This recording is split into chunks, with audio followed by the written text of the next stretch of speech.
ওম অখণ্ড সংহিতা বা অখণ্ড মণ্ডলেশ্বর শ্রী শ্রীমৎ স্বামী স্বরূপানন্দ পরমহংসদেবের উপদেশ বাণী দ্বিতীয় খণ্ড হইতে পাঠ। পৃষ্ঠা সংখ্যা 189। গঠনের ও ভাঙিবার শক্তি। অন্য এক সময়ে শ্রী শ্রী বাবামণি বলিলেন, শ্রীরামকৃষ্ণ পরমহংসের সেই এক কৌপিন কা ওয়াস্তে গল্পটি জানো তো?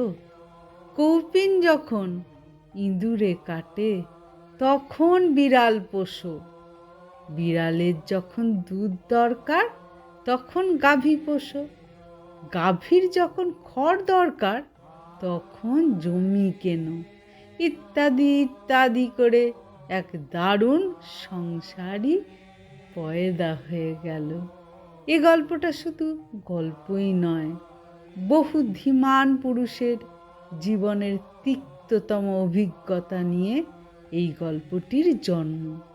অতএব আশ্রমী গড়ো আর কুটিরি বাঁধো, সাধু সাবধান। অনাসক্ত হয়ে, নিষ্কাম হয়ে, নির্বিকার উদাসীন মন নিয়ে কাজ করতে হবে, তবে আশ্রম হলো। যাকে গড়েছ তাকে নিজ হাতে নির্মম হয়ে ভাঙবার শক্তি থাকা চাই, তবে আর আশ্রম গড়া জঞ্জাল সৃষ্টি করতে পারবে না। হরি ওম।